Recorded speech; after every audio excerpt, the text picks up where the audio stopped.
the discussion on ways forward, but I think we can look at some of the ways in which we can address this very, very entrenched kind of corruption. So I hope that I gave you some idea as to what we mean when we say state capture. So I would now invite the panelists to make their remarks. We'll start with Sheila Masinde, who is the Executive Director of Transparency International Kenya. And she will be making remarks on institutional capture, issues of conflict of interest, and the way forward. Welcome, Sheila. Viva anti-corruption fighters, viva! Viva! Thank you very much. I think this is a very important occasion we are having on a very important day in the calendar of anti-corruption fighters. And it's really an honor to share the platform with people who have strived to fight for integrity, for transparency, and for accountability for many years. Gladwell, Mwalimu Mati, who are my predecessors at Transparency International Kenya. I only see your names in old letters and emails. But of course, we do engage a lot, especially with Gladwell, on a lot of initiatives. We've gone to court together. We've done statements together and done many, many things together. And I'm really grateful for the continued solidarity that AfriCOG continues to provide, and also the leadership and the thought leadership, particularly on initiatives like this in terms of research. And I know because you were in TI, you remember how evidence is so important. Yes, we still say we are evidence-driven in terms of our advocacy. So we rely on research like this and the recommendations that come out, the findings and the recommendations for us to be able to act and fight corruption in an even stronger way. So this report is really, really important in terms of urging us forward and showing us what are the gaps that we need to fill. I'm particularly impressed because it documents a series of corruption scandals and cases in the last, actually goes beyond the 2 years of the regime to the almost the final year, if I may say, and even I think earlier of the Uhuru regime, and also makes reference to some earlier cases which would be important for us to look at. So really the findings, I had the opportunity to read the report, really resonate with our work in terms of where we feel we need to push the needle further to be able to address the corruption issues. And it's quite timely, looking at where we were 3 months ago with the Gen Z protests, the anti-finance bill protests, where Kenyans were united to demand for good governance and improved accountability so that we can be able to enhance our economy. At the heart of those protests was really the high level of corruption that has made majority of Kenyans live in a very, very desperate state. Kenyans are hungry and angry. Families are broke and broken. And access to services has really been affected by corruption. Currently, looking at the experiments and all these models that are being tried in the education system that have brought our public education system, especially with the public universities, there's a crisis there with this new education financing model, which I'm really still trying to understand. Look at the health sector with the shisha, shoe, whatever you want to call it. But really the health sector is really on the teeters, on the brink, due to the flawed rollout of the Social Health Insurance Fund. Look at the housing fund as well. Really little accountability. And now issues are emerging. You know, we've always suspected that there's a problem. But if you saw the news and the social media last week, you can now see that clearly this could have been an initiative that was designed to give people an opportunity to steal. And we must demand accountability in that regard. Meanwhile, as Kenyans are struggling with less money in their pockets, increased taxes and all these contributions we have to make, there are the new kids on the block, the ones who have been in power for the last 2 years, the new power holders and brokers are quickly amassing wealth and displaying it unashamedly. And I'm glad that AfriCOG has taken the pain to just document where the cases and where we are losing money. And we will use that report to hold the institutions accountable. I'm just from a function, a government function, to mark the Anti-Corruption Day. We have a forum called the Kenya Leadership Integrity Forum, which brings all the sectors together. And so we had come together just to mark the day. And my challenge to them really was, if you're in that particular office, you have been given a particular mandate to fight corruption, to protect public resources, there will be a time when you will be asked, what did you do in that office? What did you do in that position to fight corruption? Did you watch on the sidelines? Did you sit on the fence? Or did you actually have the courage to tackle corruption head on? I think one of the things that we are lacking currently, as I was listening to Gladwell and your slides on state capture, and you just touched on the issues around the institutions, we have a big problem. The institutions have been captured. They are being either through intimidation, either through defunding, by being denied funds. The ones that are willing to fight, where there are individuals willing to fight, have not been given adequate resources to work. Those who are willing to fight are also being intimidated. But then there are others who are collaborating and allowing the state and the president and the powers that be to meddle in their functions.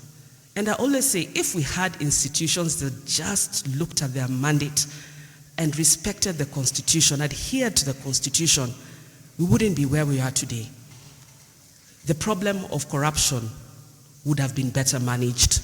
All these issues around human rights violations and others would also have been avoided.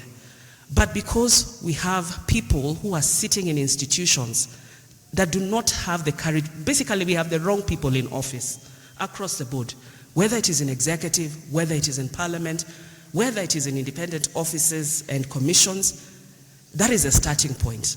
And then we, of course, go to the issues around the capture of the systems. So those are things that we need to reform.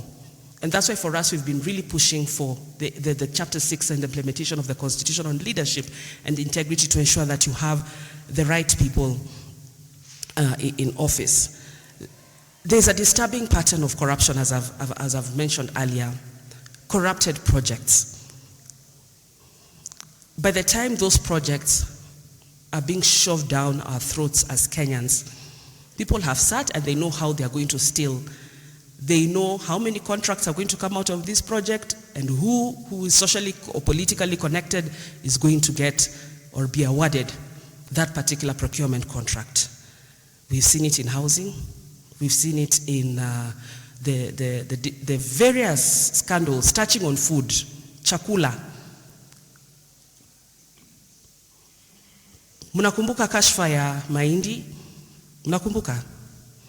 Kuna ile ya mafuta ya kupika, kuna kashfa ya mchele, kuna kashfa gani tena ingine? Sukari. I had Gladwell talking about it, the contaminated sugar. Yeah? And then you ask yourself, and then there's a fertilizer case. Ask yourself, why are most of these cases happening in one sector?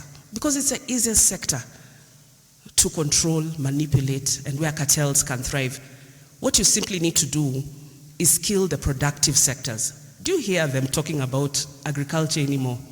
Who knows even the agriculture CS? Do you hear them talking about agriculture? Kilimo. Nani ako katika wizara ya kilimo? Mmemsikia akiongea kuhusu the policies or initiatives that they're driving in agriculture. Every time they come to Western Kenya, they cheat us that we are going to revive, what is that sugar company called? Pan Paper was the paper one. There are all those sugar factories. There's Mumias, there's Nzoia, there's Chemelil. There are so many of them. That is what they say when they come there. But have they ever been revived? I think we've had those promises time without number. Yeah, we keep on hearing promises about what will be done to enhance agriculture. But is it ever done? The reason this is not happening, and also consider what's happening in the manufacturing sector, why these sectors are being killed, is because the fastest way to make a quick buck in this country is through importations. And that's why most of these cases that we have been dealing with, the rice imports, the contaminated sugar imports, the edible oil imports, which other one?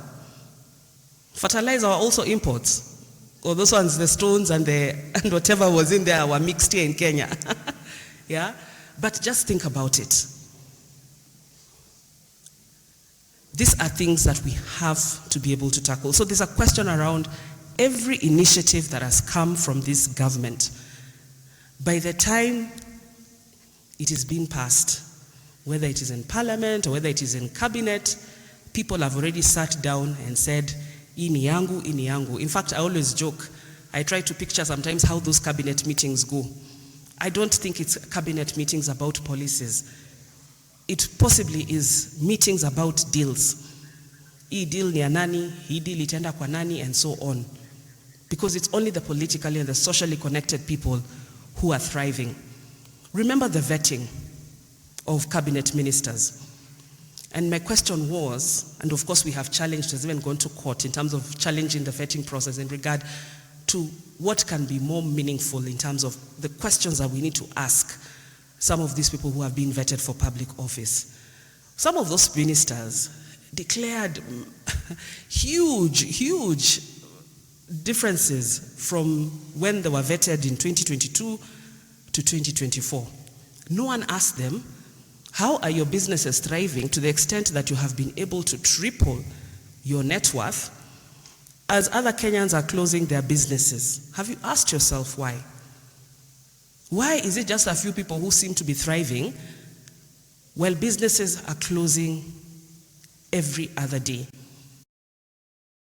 of the poor performing economy? Why is it only those socially and politically connected who are thriving? These are some of the cases that have been documented in this report could be the reason why. But there's a lot we need to do in regard to demanding accountability for some of these cases. I think the other disturbing pattern I've seen is the changing of legislation and policies, or sometimes the proposals of new legislation or new policies, like we had the Housing Act. We've had, of course, when you look at the finance bill that was rejected, and even the last finance bill, there are a lot of provisions there that just tell you these proposals are supposed to benefit a particular person or group. So we've seen legislative and policy capture when you look at housing, health, and education, and so on. Remember the G2G oil scandal as well. Why did they have to change systems? There's a lot of changes in the systems. Why does, when someone comes into office, why do they feel that they have to overhaul the way things have been done? It's because you're looking for an opportunity to steal. And what we have pushed for, and I hope that we can continue to push now that we have documented some of these cases in the report, is for institutions like the Office of the Auditor General to specifically audit some of those initiatives. That is imperative. And even the ESCC to conduct special investigations on some of these cases. I've often asked some of these institutions, have you guys investigated, or are you doing anything on this Adani or edible oil or G2G? And normally people go mute. And you can understand why, or maybe not understand why, but you can imagine why they have no response to that. It is because some of those issues are, they don't want to touch them, but they must, and we must push them. They are in office to ensure accountability. And we must demand that those institutions do their work in terms of giving us answers in regard to who are responsible for these cases and the loss of funds, and ensure that these people are actually held to account. One of the other things that we have also proposed, and I will add on as I read the report as a recommendation, is how can we also strengthen the Public Procurement and Asset Disposal Act, because you can tell there are a lot of procurement issues.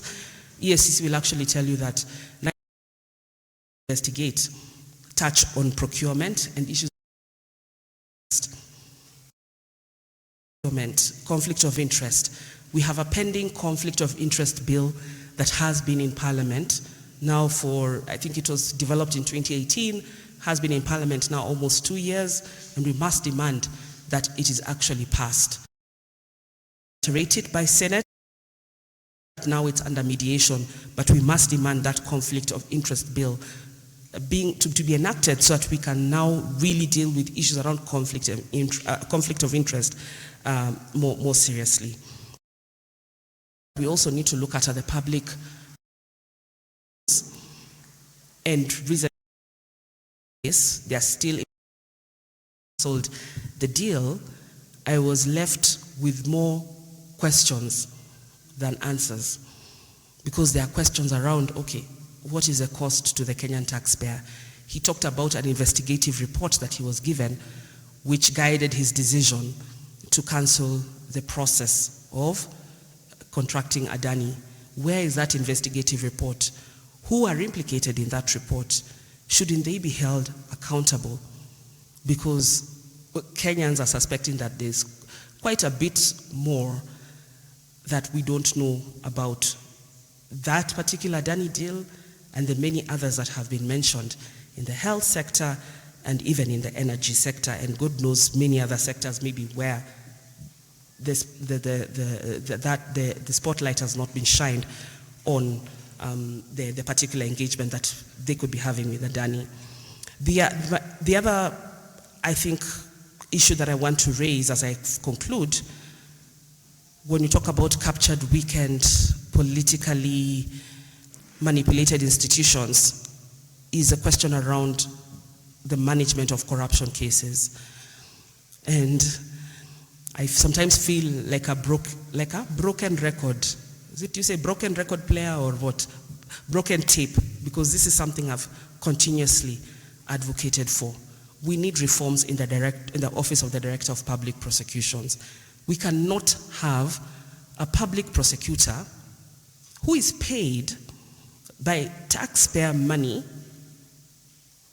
but he works harder to defend the criminals than even the defense lawyers of the accused. We've seen that.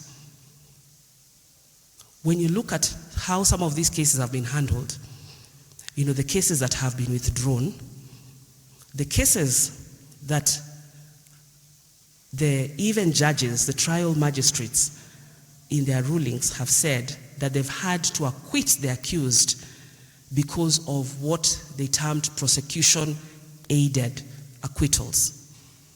Because basically the prosecution didn't do its work. In the Aurora Kimwarer case, the prosecution brought 42 witnesses that he did not question. These are your witnesses, but they get to the stand and you say pass, you will not interrogate. So who's supposed to interrogate them? And what happens to all the funds that have been used to investigate those cases, listen and to hear and determine those cases? We need accountability, and that is why early this year, together with AfriCOG and other civil society partners, we decided that enough was enough, that we are now going to seek individual liability from the prosecutors.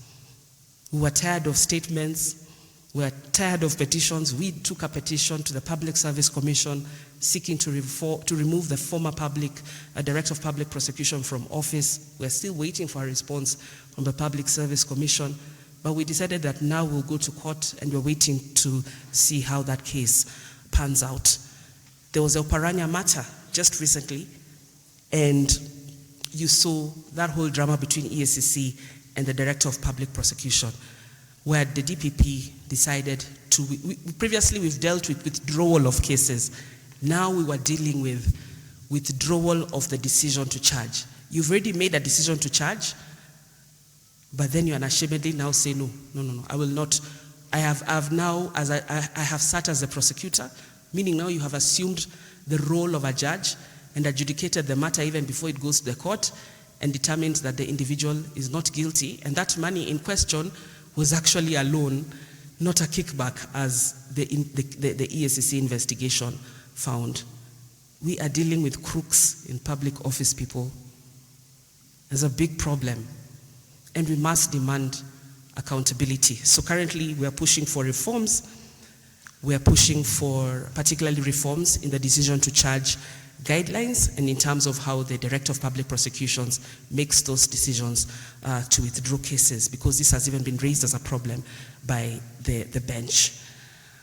I want to stop there, but we clearly have our work cut out as corruption fighters, but we can't give up. Today, the theme of the International Anti-Corruption Day is uniting youth against corruption. And I think it is a very, very relevant theme, especially looking at what we have undergone as a country in the last 3 months, where the youth led Kenyans in demanding for good governance. And I often ask people, what are you doing to ensure that we hand over a better country to tomorrow's future?